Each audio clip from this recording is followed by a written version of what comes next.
So this is how to make free phone calls, basically, using the new technology that's being rolled out very rapidly without actually being evaluated by all of the telcos. Next slide. Okay, the agenda for the talk, which I came up with very rapidly at about 3 o'clock this morning, so I might not remember it too well, is an introduction where I will go over basically a little bit of background on voice over IP, which is probably unnecessary given the technical crowd we have here. We'll then do an overview of voice over IP technology, particularly focusing on the protocols and how they're implemented and why they're not as secure as they should be. We'll look at the infrastructure, and then we'll look at security, which is the fun stuff, where we go over several of the attacks that I've been developing over the last year. And if we can get internet access, then we actually have live demos. Ooh. We're going to hack Singapore for the Malaysians in the audience. Okay, voice over IP. There are good things, like, oh, all right, I have to move. Okay. There's good things about voice over IP. It's cheap. We all get cheap phone calls. That's very good. It's been exploding very rapidly. I remember in 2002 when I first started working on VoIP with Ophir, I used to make fun of him, telling him that it would never catch on, and I guess I was wrong. But it's grown very, very rapidly over the last year, and it's going to probably continue to grow very, very rapidly, particularly because mobile phone operators charge so much fucking money, and internet telephony was going to do them pretty badly. One of the big problems is that all of these telcos, in a desperate bid to make money out of voice over IP, are marrying the PSTN, which is the Public Service Telephone Network, to the internet. And if you think about that for a minute, you'll realize what a bad idea it is. The internet is not trusted. If it were trusted, then we wouldn't have conferences like this. The PSTN, on the other hand, is trusted. All of us have to rely on it to do just about anything, like order food or stuff late at night. So we need the PSTN, and they're breaking it, and it's going to be very, very easy to break, and I'll show you how to do that. So one of the major problems is that it's been around for such a short period of time that the best practices are very, very immature. No one really knows what good voice over IP security looks like. So they just go and they buy a bunch of boxes from a bunch of vendors, plug everything in, hack it together until it works, and then leave it there and hope that no one knows how to hack it. And that was the case up until 45 minutes from now. The really good news for us is instead of cheap phone calls, we now get free anonymous phone calls. Okay, that's one better. Okay, VoIP overview. So, all right, this agenda clearly departs from the previous agenda, but that's A-okay. So we're going to look at the infrastructure, what a voice over IP infrastructure looks like. We're going to look at the protocols that are used with the various elements of that infrastructure to communicate between each other. We're going to look particularly at the two main types of protocols, which are signaling and media protocols. I'll go into their difference. And then the integration protocols, which are used to marry the voice over IP network to the PSTN. So, these are the bits of the infrastructure that are actually important. You have an actual telephone at one end, or a user agent. This is a mobile phone at some point in the future, I hope, or a soft phone which is running on a PC, or it could be a hardware phone that supports the protocols directly. It can even be a router which does conversions from analog telephone lines to voice protocols and then sends everything over DSL. There's the internet technology, which is then like whatever, the internet, routers and DNS. Those are the major pieces of voice over IP technology that are used in terms of internet-specific technologies.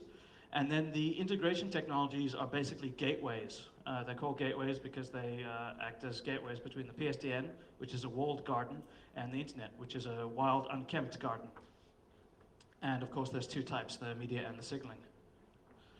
So if we look at the protocols which are used to communicate between these various devices, we have the primary sort of central theme is the separation of signaling and media. So media is actually everything that's voice traffic. all of the actual content, like in the future they expect to have video traffic, or they're actually talking about text over IP, which I don't really understand how that's different from what we have now, but they intend to have voice over IP, text over IP, and video over IP, and I believe they want text over IP because they think people are stupid and will stop using MSN for free and start paying for text messages over the internet. There are a couple of competing standards in terms of the signaling protocols. The two primary ones are H.323, which is very old, and SIP, which is not very old, but it's very big and cumbersome, though not quite as big and cumbersome as H.323.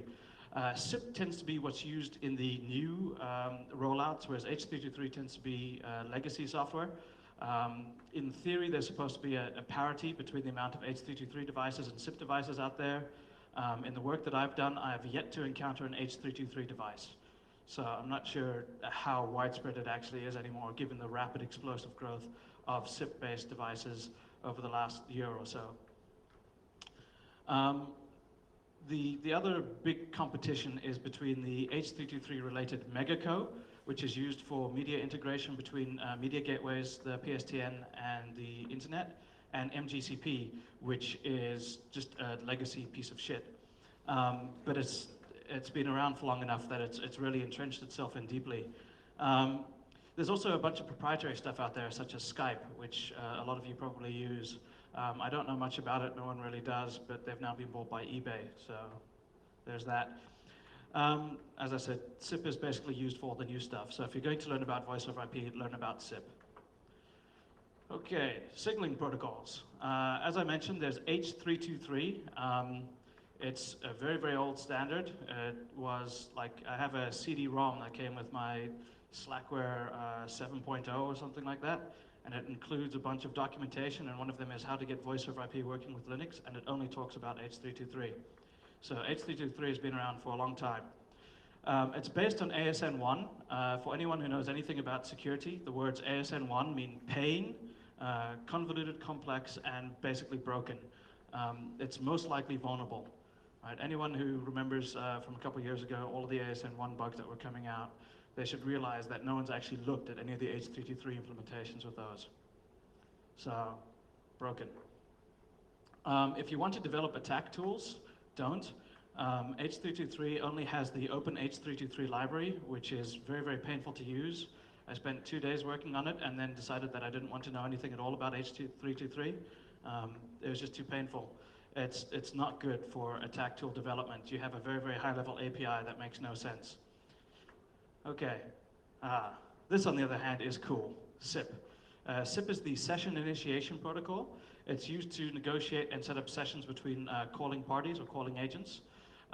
It's defined in RFC 3261. There's a previous RFC, which I don't remember, but that's been obsoleted. This RFC is pretty big. It's one of the largest RFCs that's been published and is in use. It's about 300 pages long. Most of it is crap. You can skip a huge amount of it. It explains everything in absolute verbose detail. SIP will look very, very familiar to people, even if you've never seen it before, because it's based heavily on email and HTTP. So it's a text-based protocol. It has error codes, such as 200 OK, or 404 not found, or 403 forbidden. And it has a method-based means of access, which looks a lot like GET or POST or PUT with HTTP. So, let's see. Transportation layer. So SIP is basically a high-level protocol which runs on top of underlying protocols. The general idea is to run it on top of TLS, on top of TCP. The practical implementation is always on top of UDP, which means you can spoof SIP messages very, very easily, and you can inject them into sessions without too much trouble. In terms of the IP layer, you can drop things in. It gets a little bit more complicated in terms of the portions of the protocol within SIP that you need to guess or derive, but fortunately most of the people developing SIP software are idiots, and they don't use proper randomness. So you're not going to have too much trouble if you actually look at any devices. So while I can use TCP and TLS, I have not really seen that. I've seen there's one person out there working on a version that supports a secure implementation of SIP by default, and their software doesn't work. So everyone else uses UDP. Okay. There's some issues with SIP in particular in terms of the call setup. It uses these very, very complicated state engines, which are defined very well in the RFC, but you tend to fall asleep before you finish reading the sections. So I'm not sure how well they've actually been implemented. I've yet to find actual attacks using the state engines because, as I said, I fall asleep while I'm reading about them, but I haven't had to go that deep into the protocol to break things. So maybe next year. There's a lot of open source SIP stacks out there. There's one from GNU, which I would recommend that you never use ever. There's another one from the old SIP Xperia people. Again, I wouldn't recommend using it. It's done in C++, and it's kind of big and bulky, and the actual API for SIP packet manipulation is great, and then the API for sending SIP messages is horrible.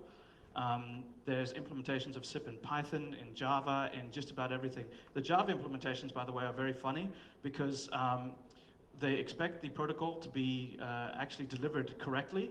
So if you send a response that has a non-numeric initiation, so instead of saying 200 OK, you write out TW00 100 OK, it will cause exceptions and the entire stack will crash, right? So while that's outside the scope of the RFC, you should never send something like that. The Java guys never really thought that someone would actually send bad SIP packets. All right. So if we look at what a SIP packet actually looks like, which we'll do on the next slide, I hope, we have a command line and a series of header fields, and then we can also have a message body. The message body is typically comprised of MIME data, and the MIME data that everyone uses is SDP, which we'll look at later on, which is called the Session Description Protocol, which is used to initiate or define how the RTP, which is the media protocol, will work. The command line, which always has to be the first line in a SIP message, is made of either a method and a URI, which is like invite this URI or cancel this or whatever. Or it's made up of a response code and a response, such as 200 OK or 404 not found. The header fields are then made up of a name, colon, a value, and the value can be a comma-separated series of value lists. A semicolon separated field of value lists. We'll look at an actual SIP packet now. So here we have an invite packet, which is going to set up a call. It's taken straight out of the RFC. As I said, the RFC is very verbose. They have a 14-packet exchange, and they print out every single packet. So here we go, the invite. We start out with saying invite, it's our method. We've got sipbob@biloxi.com. Sorry, damn it. I've been getting the same text message about 60 times now, and I want to know if there's anyone from my Cellcom who works here. I'd like to recommend that you roll out your voice over IP package as rapidly as possible, and then let me know. Okay, so we have our invite. We have a URI that we're going to access, which is bob@biloxi.com, and then we say SIP version 2.0. So this should look basically like HTTP to everyone. Then we have a bunch of headers. So for instance, we have VIA. VIA is required to be in every single packet. So a lot of firewalls that believe that they do really, really cool SIP packet stuff tend to check to make sure that you have a VIA tag in there. And then they never do any authentication to make sure that the VIA tag doesn't contain malicious information. So when we do the live demo, I'll be showing you how we can get through a NAT and access some information from the back end of a server, because they don't actually look at how their VIA is used. The maximum number of times that this packet should be forwarded through proxies or various other entities. We can do a trace route using max forwards and setting it to 1, then 2, then 3, and so on. And we can also use a special SIP packet to do that, which is the options value. We'll look at that in a second. Caller ID, this is one of the things that you need to guess. It's supposed to be a very, very large random number at host name. That's how it's defined. What we tend to find is that it's a very, very large date at a host name, and then it increments by time. So it's not that difficult. The C sequence is the sequence again. These are supposed to increment So these are easily guessable. If you can guess the caller ID and the C sequence, you can inject into the SIP stream. If you can inject into the SIP stream, you can manipulate the signaling, which controls the entire call. If you can control the entire call, you can redirect anything you like. So fortunately, people implement these fairly poorly. So we're lucky. We can actually take over SIP streams. And then it obviously has an SDP packet, which we're not going to look at. Next. Okay, so there are 6 core SIP methods, and then there's like another 3 or 4 extra ones that they kind of chucked in. They're not that interesting typically. The main ones that we want to care about are invite, which is used to set up a call session, register, which is used to update a registrar binding, which I really hope that I have in here what a registrar is. I don't remember. And buy, which is used to terminate a call session. There's also an options packet, which is used to query a SIP device, and it is an RFC requirement that every single device supports the options method. When someone gets an options packet, they're supposed to respond with the methods that they support, their version number, the software that they're running, the VIA tags, their froms, their tos, like everything. It's really cool. You can do like all sorts of cool stuff by just like fingerprinting with options.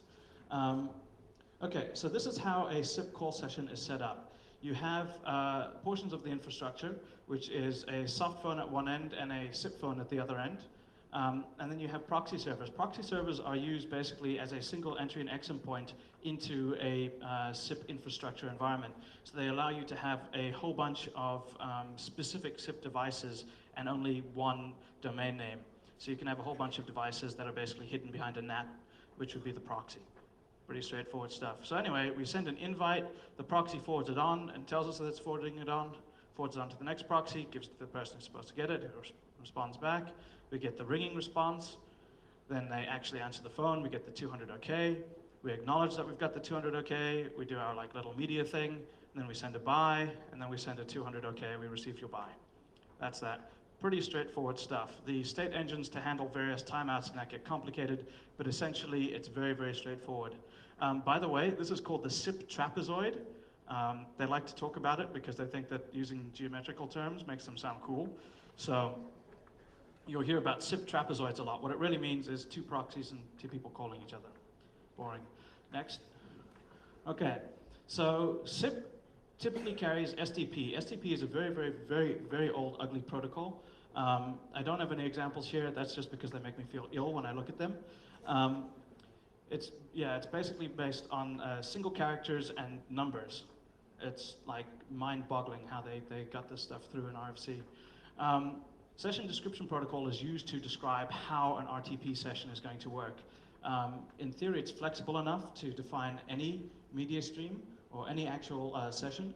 In practice, it's only actually used for RTP because RTP is the only thing used with voice over IP. It's a plain text protocol again, just about all of these are, except for the actual codecs that get sent across via RTP. Everything else is plain text. And it's going to define a whole bunch of stuff. So it defines the port. It can do a whole bunch of stuff. And if you are going to be injecting a SIP packet into a SIP stream to redirect, for instance, the RTP traffic, you're going to have to include a new STP session. One of the cool things you can do is if you can stand in line between a SIP packet from when it comes from the original person to the destination, you can actually modify the STP en route and add yourself as one of the destinations for all of the RTP traffic. So you can get all of the traffic sent to you by sniffing, just by modifying this protocol. Cool stuff. The media protocols, on the other hand, that's a misnomer. There's only one. It's RTP, which is the real-time protocol. Again, another very, very old protocol. As you can see, it was originally done in RFC 1889. That's now been obsoleted. It's 3550 is the current one. It supports a whole bunch of different codecs for audio, video, streaming. Like they have a codec in there for whiteboards. So you can stream whiteboards over the internet using this protocol. I don't know why you'd want to do that, but it's possible. It's also built on top of UDP, though it has to be encapsulated inside something else. It doesn't contain the, it doesn't have the ability to do anything other than define this codec, this IP, this port, this sort of activity. And this is incremented for a packet. And you only need to get it like partially correct. Okay? There's a timestamp, The timestamp is incremented, obviously, via time. Again, you only need to get that partially correct. There's a 32-bit identifier, which you don't have to get correct. Okay? You do all of that, and you can inject into an RTP stream, which means that you can brute force the key space very, very rapidly, particularly if you can timestamp the remote box. And anyone who knows anything about how to send TCP knows about how to use IPIDs or whatever to timestamp a remote box. So fingerprinting or injecting is very, very trivial with RTP. Okay, so now we know how to send data and set up data connections over IP, but how do we actually get them into the PSTN, which is where we want to have fun? This is where the integration protocols come in. And once again, there's two types. There's signaling and media protocols. So the PSTN, as it stands right now, use SS7 for signaling, which is out-of-band traffic rather than in-band traffic, such as it used to be. There's a protocol suite called SIGTRAN, which provides SS7 over IP, and these are just plugged into signaling gateways, which are then plugged directly into the internet. So if you know SS7, you can send SS7 commands straight to boxes on the internet, which will then go into the PSTN. Unfortunately, I don't know SS7, so it's going to be another year before I can give you the how to take over the entire PSTN talk. There's another protocol coming out which is supposed to replace TCP, which is being pushed very heavily. Unfortunately, the performance kind of sucks, and it's not really out there, but it's the Stream Control Transmission Protocol. It's sort of an emerging signaling protocol. It allows for like multiplexing over a single stream and like all sorts of other super cool stuff. There's a Linux kernel version implementation that's available. It's a separate patch. I've been informed that it's available by default. I haven't checked, but I do know someone who scanned the entire internet to find listening SCTP ports, and he found one. So the entire internet has got one box listening for this protocol. On the other hand, when I was doing media protocol scanning, we scanned one country and we found 37 boxes. So I think between the two, I'd rather focus on taking over media stuff. So if we look at the next slide, we'll get some information on the media protocols. As I mentioned, there's this H323-based Megaco, which is actually H248, is its designation number. Again, it's an ASN1 protocol. It's also crap. As I said, it's ASN1. There's not much else to say about it. They're trying to push it as a replacement for MGCP because MGCP is just god-awful ugly. Unfortunately, there's a lot of legacy, or sorry, fortunately in our case, there's a lot of legacy devices out there that already support MGCP. So we're going to have a very, very easy time in terms of exploiting MGCP-based media gateways because there's a hell of a lot of them out there, and now that everyone has pushed MGCP out to such a legacy level, it has to be supported by all the new software that comes out because they have to integrate with all the legacy software, which means MGCP is basically getting perpetuated. This is nice. They updated the RFC, but they didn't really update the protocol very much. There's 3435. It's a very easy to remember protocol number, RFC number. It's a very, very difficult to remember protocol. When we look at some of the live demo stuff I've got, I probably won't be able to remember what it is that we're looking at. They use things like capital Z versus lowercase z as different designators for something. I think it's the name of the host. It's absolutely horrible. A lot of the commercial stuff coming out now supports both protocols, both Megaco and MGCP. However, a lot of the engineers out there don't know how to use Megaco, and so they just go with what they're comfortable with, which means that, once again, MGCP gets perpetuated. And as I mentioned before, there's only one way of actually sending data over the internet that encodes audio, and that's RTP. So RTP and SDP actually get used along with MGCP to set up a media session between the PSTN and the internet. Okay, VoIP infrastructure. What are the actual bits that we need to worry about when we look at a SIP environment? Well, there are the SIP entities. There's a user agent, or UA, as they typically say. The user agent is anything that's at one end of the SIP stream, or one end of the SIP session. So it's a soft phone or a hardware phone, or in our case, a program which can generate SIP messages and inject them into a stream, or send them out over the internet and do something with them. You then have a proxy, which, as I said, provides a single entry and exit point for a voice over IP environment. The idea is that you only need to know the address of the proxy, and then the proxy can talk to everything else and figure out which user agent you're trying to access. For some reason, these proxies get treated as firewalls quite a lot, even though they're not. So a lot of proxies are now being marketed under the term Session Border Controller, or an SBC. An SBC is basically a proxy by any other name. It's a NAT device that supports SIP. We had an in-depth look at one of the leading ones that got purchased very, very recently, and it was horrible. It was based on Red Hat 6.2 Zoot, and it was running kernel 2.2.13, I believe. So we were able to use ICMP to overwrite portions of the kernel stack and DOS the box. That's bad. Particularly if it's your firewall. So the way that people can find particular user agents is based on registrars. Registrars and proxies are basically work together. There's also redirect servers which get used in very, very high use environments by telcos. They do nothing but redirect from one proxy to another. They're dull. Registrars are interesting. Registrars are basically the DNS service, right? They store a mapping between an IP address for a user agent and the SIP URI. So when we saw earlier Bob at Biloxi, what happens is the proxy will get a hold of this, will forward this to the registrar and say, where the hell is Bob at Biloxi? And the registrar will go, Bob at Biloxi is 192.168. blah, blah, blah. And then the proxy will be able to forward it on. So the idea is that the registrars are dumb. They don't actually know where anything is, they get told, which means that the responsibility is on the user agent for informing the registrar of their location at any point in time. The way that this happens is the user agent will have a timeout that they will send to the registrar saying, when we get to 90 seconds from now, drop this binding and I will send you a new one. There's tricks that you can play if you can access registrars to force them to drop all of the previous bindings and update with new bindings. Just by sending contact information that says all of the other bindings that you have right now, set them to a timeout of 0 and then set this to a timeout of 3 years, and it will do it for you. Typically, these are very, very sensitive devices, and as such, there should be authentication.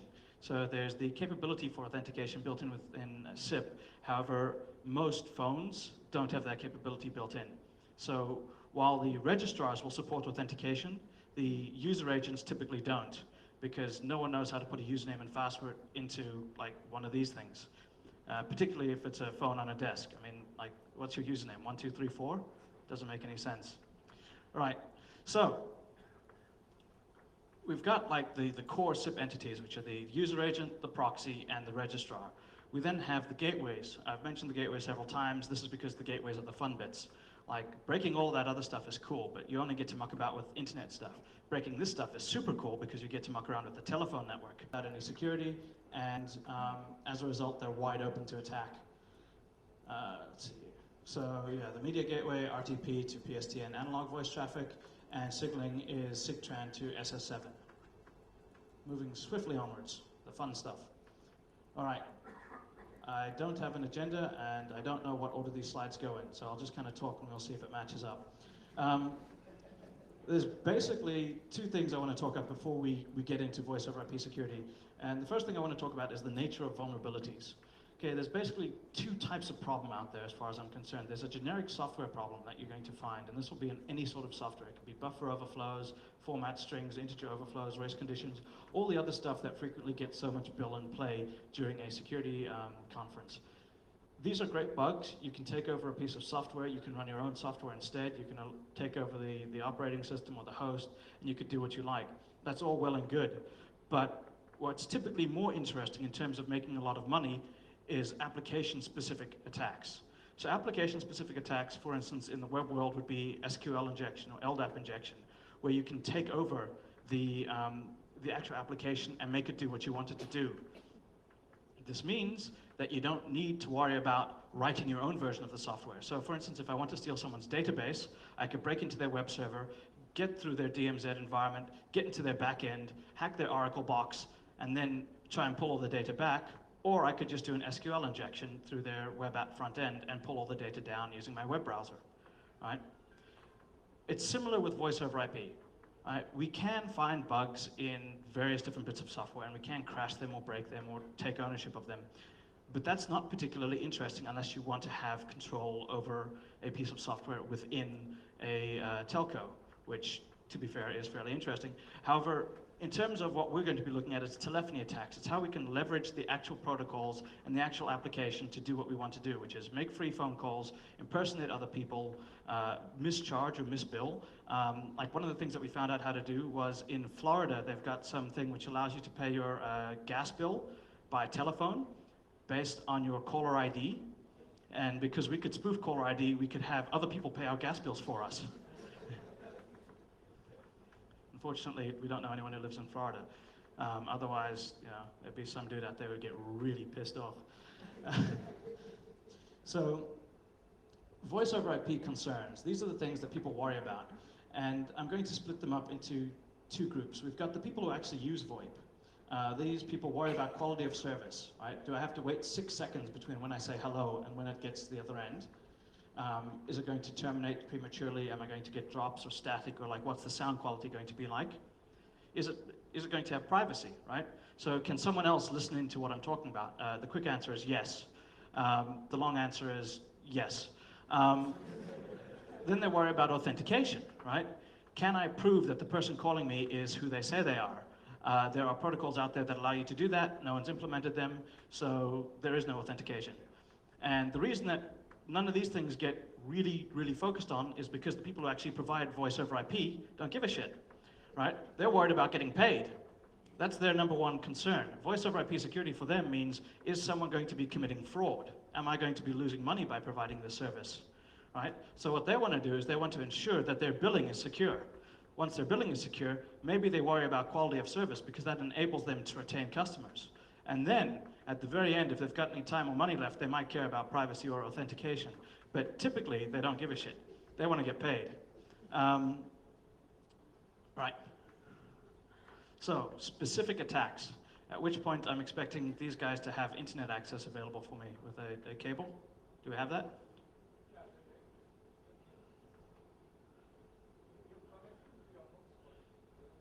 Just to my laptop, yeah. All right, never mind. So historically, the telephony attacks that were available were like exploiting the fact that the signaling in the media happened over the same line. This was the in-band stuff. Right. So specific attacks. At which point, I'm expecting these guys to have internet access available for me with a cable. Do we have that?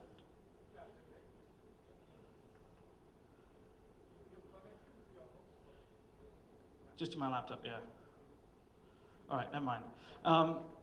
So historically, the telephony attacks that were available were like exploiting the fact that the signaling in the media happened over the same line. This was the in-band stuff. So this was all of the and Steve Jobs and like Wozniak and all those other cool people used to do a whole bunch of blue boxing because the telcos were stupid. Later on, the telcos got smart and they said, wait a minute, you know, maybe we shouldn't allow end users to have access to our signaling equipment. So they separated the stuff. And then later on, in today, they said, hey, maybe we should put all of our signaling equipment on the internet. And it's got us back to square one.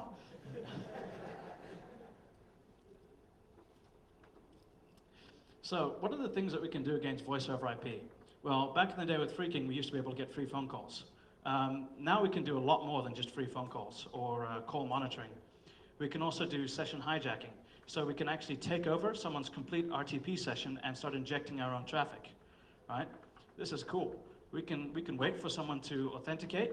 We can then wait for them to get through any of the front level questions at help desk, such as what's your date of birth or your social security number.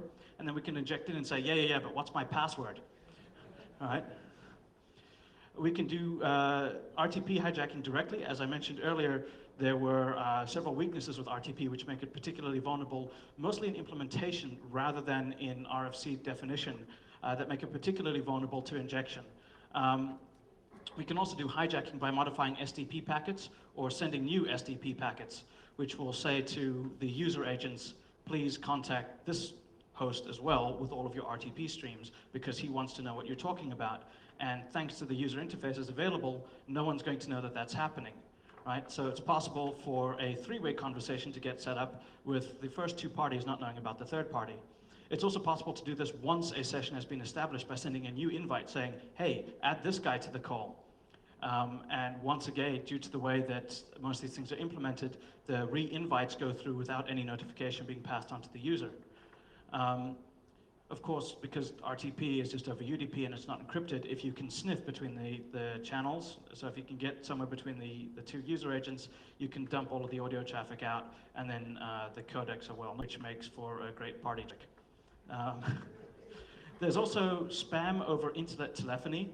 I think they came up with this name just because someone thought spit would be really cool. They haven't really thought it through. Like, I can't understand how anyone's going to make money with it. The way that people make money with spam using email is you have to click on links. If you click on links, you can go to websites. If you go to websites, they can track where you came from and who sent you the spam, and they can pay that guy money, right? Or the guy who runs the website is going to get money when you buy something. If I phone you up and say, go to this website, type in www.aaaaaqz, like, it's just not going to work, right?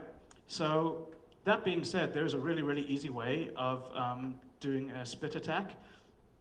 One of the headers that's provided in the SIP RFC is called alert info.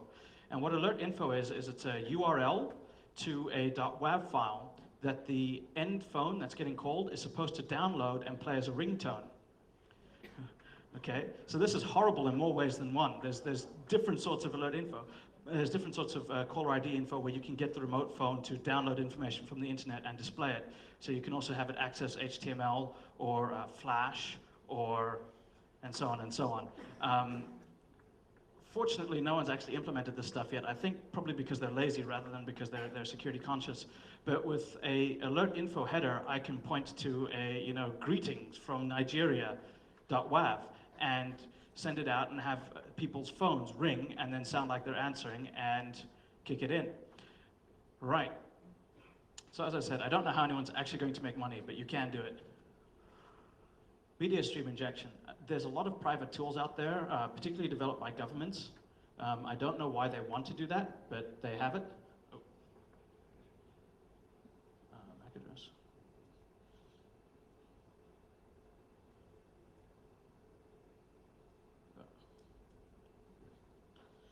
All right, so you can do monitoring, you can do injection, you can do hijacking, you can do full-on takeovers, you can do all the cool stuff that we used to have to do on IRC, you can now do to people's telephone lines. So I can't wait until someone comes out with a DDoS tool to take over, phone channels. That'll be cool. RTP stream sniffing, as I said, it's dead easy. It's over UDP. I think the first tool to come out and do this was called Vomit, and it was 2 or 3 years ago, and there was a huge outcry, like, oh my God, people can sniff. And obviously nothing was ever done about that.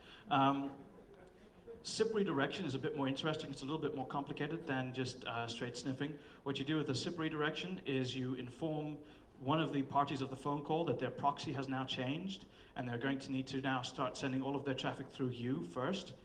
And once again, thanks to the brilliant implementations out there, no one gets notified of this. It just happens. So the software is very, very accommodating to people like us. And as I said before, you can also do third-party injection, where you can add yourself as a new caller into the existing call session. There's denial of service attacks as well, but unless you really don't want someone to talk to their Auntie May, I don't know why you'd bother. Okay, so that's attacks against end users. So these are the things that end users need to worry about, which is having all of their call conversations monitored, not being able to know who's calling them, having things injected into their call streams, having their call streams getting taken over, all of the sort of voice traffic stuff that they need to worry about. What what service providers need to worry about is the fact that we can use voice over IP to misbill. We can actually commit a huge amount of toll fraud using voice over IP, and I'm going to show you guys how to do that. So you can mischarge calls. So if you can spoof calling as someone else, you can have all of the billing charged to them. And how do you spoof calling as someone else? Well, it's very simple. You change the from URI to the person that you want to have billed, right? Because the way that the SIP protocol is set up, the from header field contains a URI that's supposed to be displayed, saying, a very, very nice format of their Bob at Biloxi. Whereas the contacts header field is what is actually supposed to be contacted, right? Who you're supposed to actually talk to. So what we found when we did some work with telcos was that they were doing all of their billing and all of their authentication based on the from, and all of their software was operating based on the contacts. So we just set the from to one guy's telephone number, and then we did whatever we wanted. And we were able to spoof calls, we were able to hijack the other guy's phone number, we were able to do all sorts of stuff because everyone was worried about this from thing being correct, and no one actually bothered to check that the from and the contacts were identical. I'm afraid I don't have a slide for that, so it gets a little bit confusing just talking about it. But basically, it's very, very, very simple to do. Free phone calls, right? Free phone calls are one of the things that scares the shit out of these people because they make their money charging for phone calls. And if you're doing them for free, that's the last thing they want. So the free phone calls we can do in a couple of different ways. We're going to look at MGCP attacks, which is how we can connect directly to a media gateway and tell it to open a trunk, connect to a number, and then give us a line. And you can also do SIP attacks, where you can impersonate someone else and do the same thing. We can hijack equipment, right? These boxes that these people are buying are horrible. They're really, really bad. As I said, we found a Linux 2.2.13 box, and we could crash that with ICMP packets because they had firewalling set up that said, well, we better allow ICMP through, that might be important. And then the kernel was like, holy shit, this ICMP doesn't make sense. Abort. And that was the end of their firewall. So SIP spoofing is pretty straightforward stuff. As I said, you're in charge of sending all of your SIP packets, so you can do what you like. SIP spoofing basically involves mucking about with nothing to make sure that these two are identical in any way. Even these firewalls that we were looking at, the session border controllers didn't do any comparison. They made sure that we had a VIA in there, but they didn't bother to make sure that our SIP packet was actually sane in any way. A lot of poorly developed software out there, no one knows about this for some reason, even though it's in the RFC. So SIP spoofing, dead easy. I'll show you how to do it in a couple of seconds. Next one. Hey, a couple of seconds is up. Okay. By the way, I just got another thing from my Cellcom, and you guys are dead.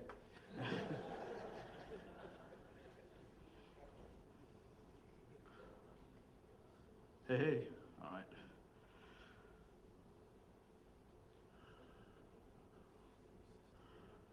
Okay. I'm going to use IPython for everything because IPython rocks.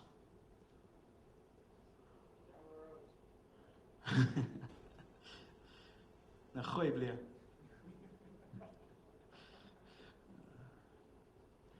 Okay, so VoIP is a package of Python voice over IP protocol implementations.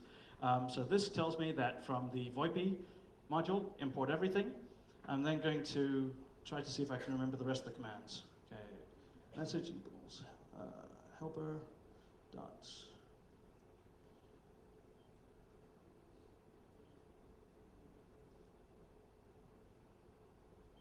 Okay, who's got a good URI?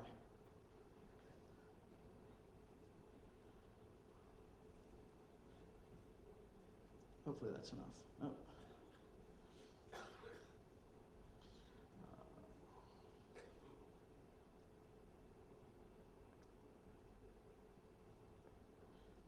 Okay, so we've now created a SIP packet, which is an options packet, and we're going to be sending it to the URI of joe@google.com. We've got a VIA set up via localhost. The branch and the R port are requirements for the VIA tag. The R port as a tag at the end is going to be used for us to get information from the NAT device that we're about to hit.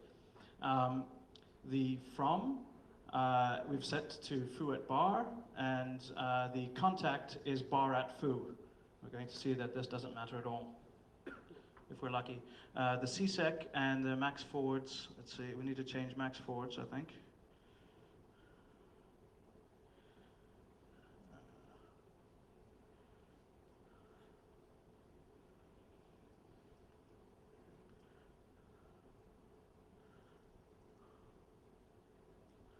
All right, so we change max forwards to 1, so we get a response back when the other guy says that it's timed out.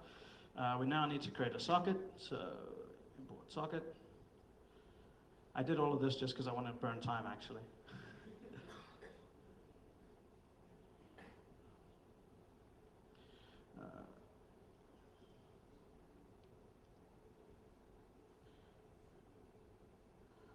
Okay, I have here on my notes that I'm supposed to tell you that this is a very, very powerful SIP packet and manipulation and injection suite rather than an incomplete set of things that I haven't put a nice wrapper around.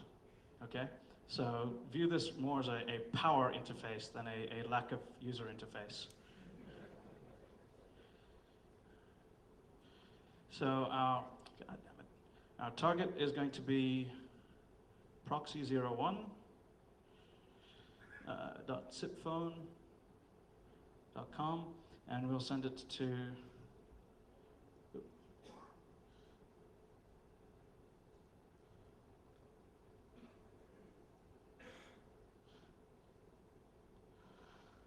okay. Obviously, the DNS is not working.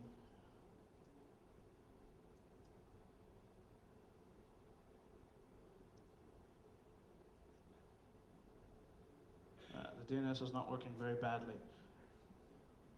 All right. So, man walks into a bar. Ouch. DHCP? All right.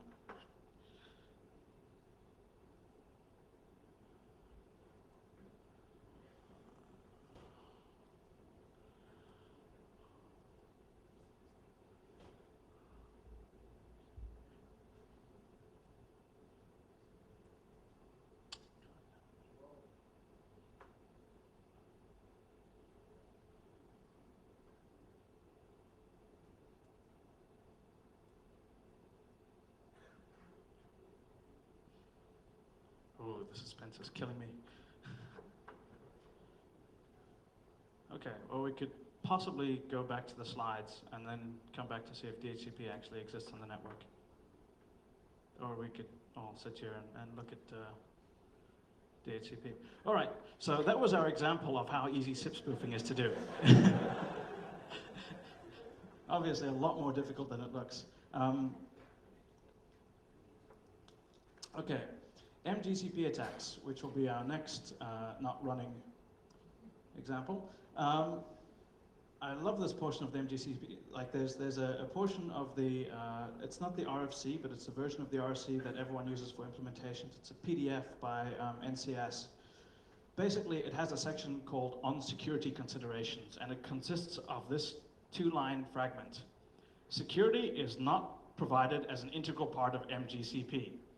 Instead, MGCP assumes the existence of a lower layer providing actual security.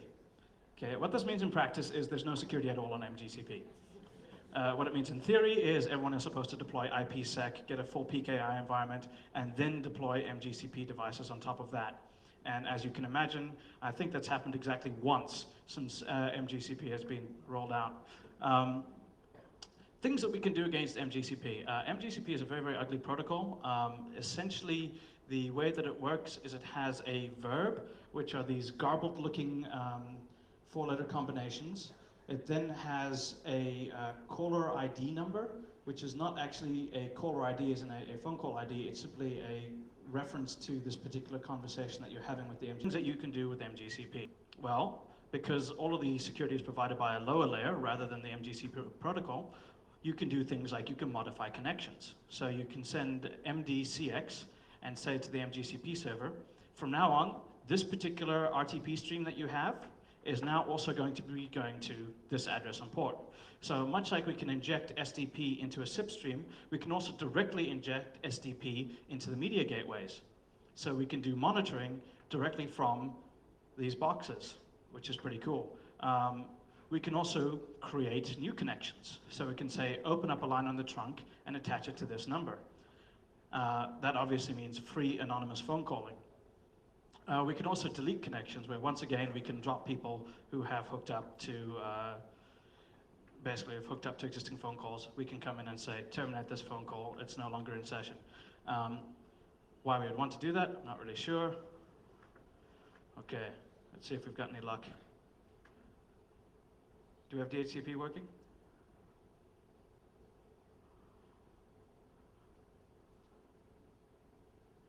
Oh, cool. All right. So, as I was saying about SIP being pretty straightforward to spoof,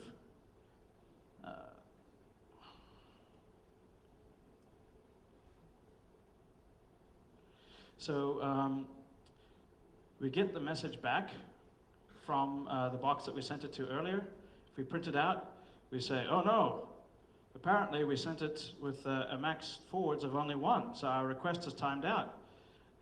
And they've sent back to us the port internally that it used and the IP address that it used. It's filled in the rest of the VIA for us. So we know what the back-end port is because it tells us that it's behind a NAT, right? So we actually get to find out what the port is that it used on the internal interface of the NAT address, right, which was 5516. Yay. It also fills in some other stuff for us, like we sent it a 2 that makes absolutely no sense. As it happens, SIP phone doesn't do any peering with Google, who I believe don't do any SIP at all.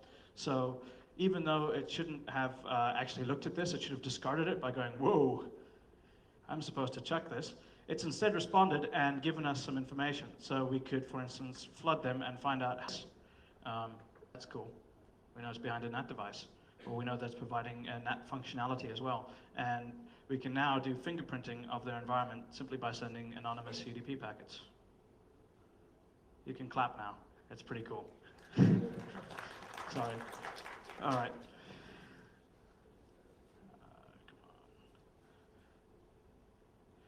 Come on. MGCP ping. God damn it. There we go. That's proper. So MGCP ping sends out a bunch of MGCP packets to various different servers. I'm keeping the IP addresses private, but you might be able to guess where you want to scan if you're looking for them. As you can see, there are a number of boxes that tell us that we've sent a packet that it doesn't understand. That's okay, we can brute force for a little while and it will understand what we're talking about. When we send the packet, as I was mentioning with MGCP, what we're supposed to do is we're supposed to send a verb, an ID number, and then the name of the gateway that we're trying to talk to. If the name of the gateway is wrong, the gateway is not supposed to respond. Oh, cool. Ooh. Right. As we can see over here, Singapore has very politely informed us that we had the wrong gateway name, and it's given us the correct one for the next time that we talk to it. It's also told us that it has access to 4 trunks. AALN is analog access line, so it's analog access line 1, 2, 3, and 4. And I believe that this is an IP directly next to it. As I recall, this is in a university. So the university admins were very nice. These other ones, like the 400 fail, we can deal with, and the 500s are just server errors where it's gone, you've got the wrong name. Fortunately, the way that the name is supposed to be made up is based on the DNS name. So all we have to do is reverse look up the IP addresses that we have, and we can guess what the name is and probably get it right within a few goes. All right. You know what? That's it for demos. I'm not going to show you how to do anything super cool because I haven't implemented it yet, or it's really, really hacky the way that it works, so it's not impressive. But we can talk about how we can steal money instead. So caller ID spoofing. Caller ID spoofing allows us to do a lot of cool things. It used to be quite difficult to do because you didn't have access to voice over IP. Now, fortunately, with voice over IP, you can basically do whatever you want with caller ID spoofing. It now becomes more of an issue of whether you get full ANI spoofing or not. The way that caller ID works, and someone's probably going to have to correct me because I'm not 100% sure on this, is there's basically a section called CNAM and another portion of the caller ID. And if the CNAM is changed, which is fairly easy to do, it's the caller ID name, the other portion of the caller ID still exists, which is the actual real phone number, which is used for billing purposes. With spoofing that we can do from one voice over IP service provider called newphone.net, what happens is they send out the CNAM portion to whatever we want, and they leave the other portion blank because they don't have it. We can then use a calling card provided by a voice over IP calling card provider from Massachusetts who have misconfigured servers. All right. You know what? That's it for demos. I'm not going to show you how to do anything super cool because I haven't implemented it yet, or it's really, really hacky the way that it works, so it's not impressive. But we can talk about how we can steal money instead. So caller ID spoofing. Caller ID spoofing allows us to do a lot of cool things. It used to be quite difficult to do because you didn't have access to voice over IP. Now, fortunately, with voice over IP, you can basically do whatever you want with caller ID spoofing. It now becomes more of an issue of whether you get full ANI spoofing or not. The way that caller ID works, and someone's probably going to have to correct me because I'm not 100% sure on this, is there's basically a section called CNAM and another portion of the caller ID. And if the CNAM has changed, which is fairly easy to do, it's the caller ID name, the other portion of the caller ID still exists, which is the actual real phone number, which is used for billing purposes. With spoofing that we can do from one voice over IP service provider called newphone.net, what happens is they send out the CNAM portion to whatever we want, and they leave the other portion blank because they don't have it. We can then use a calling card provided by a voice over IP calling card provider from Massachusetts who have misconfigured servers. What happens is when they get a CNAM that comes in that doesn't have an ANI, they copy the CNAM to the ANI and then route it forward. So we can use a combination of two separate voice over IP providers to gain complete control and access to ANI, which means that we can do things like we can bill phone calls to people we don't like. We can also do voicemail and credit card authorization hacks if we can come up with this stuff. If we can do voicemail hacks, we can break into people's voicemails. We can record yes, yes, yes, yes, yes, yes, yes, yes, yes. We can call 1-800-REVERSE and say, I would like to connect to this, and then it says, do you accept their charges? Answers the phone, yes, yes, yes, yes, yes. Bing, we're in, and we can start forwarding calls and make lots of money. This used to be quite popular with voicemail having no password set to it. Now the voicemails that we can break into via like caller ID authentication, such as all mobile voicemails, are wide open as well. As I said, we can misbill and we can do the pay by phone stuff. As I mentioned in Florida, they've got a pay your gas bill by telephone, and you can register which telephone number you want to have which gas bill number billed to over the internet. And the way that they have their thing set up, it's like basically trivial to register for anyone because you don't even need to phone up. You use email to verify that you've registered the correct telephone number with the correct gas bill number. Okay, newphone.net is really, really cool. They charge you 2 cents a minute. They're assholes to deal with, but they're actually a very, very cool service provider. They basically just have an asterisk box, and it's hooked up to the PSTN. And they say, if you want access, you pay us 2 cents a minute, and you can plug your asterisk box in as well. And part of your configuration, they send you an email and says, for your configuration, when you have a set caller ID, please insert a valid 10-digit caller ID, right? There's absolutely no verification. It's up to you to make sure that you use the right one, which is very nice of them. We can use that combined with other voice over IP mistakes or misconfigurations, and we can get full ANI spoofing. As I said before, the empty ANI portions are filled in very helpfully by a particular rnkprepaid.com, a particular voice over IP provider in Massachusetts. So, let's see. That's the conclusion. All right. So there's a whole bunch of different things that we can attack with voice over IP. We can attack the end users. We could attack the people who are being billed or trying to make money, the service providers, and we can actually abuse the service providers to attack other portions of the security infrastructure. For instance, we can do impersonations of phone calls and get through to help desks with internal phone numbers and so on, where we can then do much, much easier social engineering attacks. So voice over IP is a great enabler of further security attacks. It also provides anonymous phone calling access. So if you and your mates want to talk to each other while you're breaking into whoever it is that you're breaking into, you can use voice over IP to do it. Unfortunately, you can't do it securely. Voice over IP attacks enable additional criminal activities. Okay, we're almost there. And then I'm going to tell amusing stories about how we broke into a telco. So the problem is that there's no really good security solutions out there. There's no really good best practices. It's all immature. It's been around for too brief a period of time, and there haven't been enough people out there actually looking at it as a practical set of attacks. What you tend to find is two types of people out there. The guys out there who say Cisco voice over IP phones are terrible, which I admit I was one of them, but I did it in 2003 when it wasn't cool.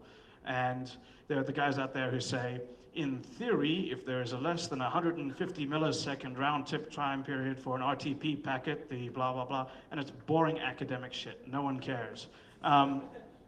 No one tells you how to do cool stuff like make freaking phone calls, unlike me. Woohoo. The big problem with voice over IP is, of course, the convergence of the PSTN and the internet. What happened before was the PSTN was finally made relatively secure. The number of people who could actively exploit it was very, very small, and it was a walled garden. And then the internet happened, and the PSTN was still pretty much okay, and then voice over IP happened, and the PSTN is complete shit now, and it's going to get completely trashed because all of the telcos out there and all of these fly-by-night voice over IP companies are just plugging boxes in willy-nilly without giving a shit about what they actually mean in terms of security. And that means for the rest of us, VoIPhreaking is here. Thank you.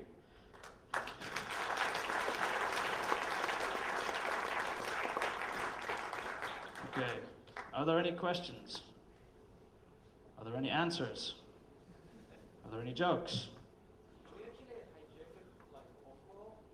Oh yeah. It's a UDP connection.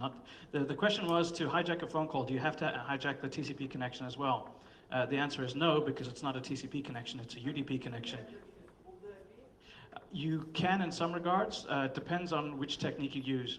So if you want to hijack fully, one way would be to DOS the other guy offline and then just spoof his stuff to inject. The much simpler way is to send a invite or a new connection to the person that you're trying to, like the target, not the person you're trying to impersonate, right?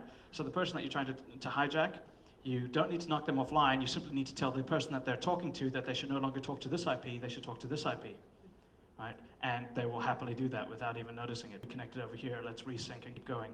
So one of the cool things that happens with that actually is you're supposed to, when you change your IP address, your SSRC, the session ID number, is supposed to change, and if it doesn't change, that's an error, which means that the number of things that you need to guess is now reduced to a 16-bit digit, which can be accurate to within about 256, and a timestamp, which you can get accurate to within a couple of minutes, just by like pinging one of the boxes. You don't even need to flood. They tend to won't check that the IP address and the SDP IP address are correct. So you can say like spoof, flood, and spoof, and you won't have the firewall drop you because they're badly implemented. Yes, you can basically send within your SDP packet. You can send your IP address, but you can spoof someone else's UDP address. Sorry, with the UDP packet at the IP layer, you can spoof, and it will do. It's like delta is based on IP address rather than on like anything else, so you won't get dropped. Yes, cool. I think that's it for time. So unless there's any other questions, okay, thank you. Are you aware of any compliance tests or validation tools, especially for the SIP protocol, that are in development or actually currently in use? There are actually some open source tools, and I know that there's commercial tools out there, but they don't look at things like, are you properly random, or are you doing validation to make sure that you're not looking at a completely insane packet. They tend to be doing things like, does your parser work properly? So can you parse a very, very garbled packet? Or can you handle a very, very large volume of packets? Because these tools are developed for telcos who worry about handling millions of users rather than for people who are worried about like their boxes being hijacked. So the software that I've had a chance to look at has not done specific security stuff as relates to the topics I've talked about here. It's done security stuff in terms of, can I send you complete garbage and will you treat it as a SIP packet, yes or no? And then it will say, hey, your parser doesn't properly handle 3 carriage returns in a row. And that's boring. Okay, but at least it's a start. And can you say something about the inter-asterisk protocol and the IAX? Specific role, probably? Yeah, like the thing is, I don't think like IAX is the asterisk developed protocol for voice over IP. I don't know too much about it. I know that one of the cool things you can do with it is you can tunnel it over SSH. So what we do when we try and set up secure voice over IP calls is we have an asterisk box in a server on the internet. We run asterisk boxes locally, and then we do SSH tunnels, and we set up IAX over the SSH tunnels. And then we know that at the very least, no one's going to be able to get through the encryption. There's latency problems, but we're willing to deal with that as a trade-off. I don't know if average users are. In terms of IIX specifically, I don't know too much about it. I do know that there are problems with asterisk.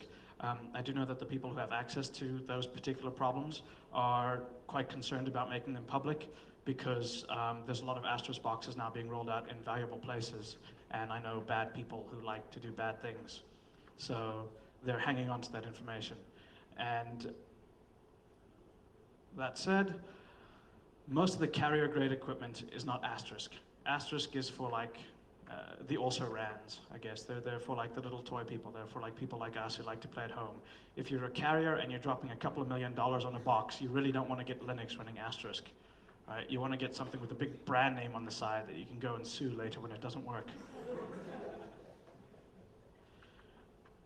So I'm not sure that IIX is going. I mean, from what I know from SIP, I mean, SIP is, it's not only no security, it's totally broken by design because it doesn't really, like embed ports in the data, so it's totally unsuitable for firewalls in general. It doesn't really work with NAT, and it's a complete mess.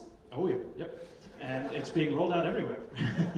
I mean, don't use it. Yeah, no, like it's dangerous.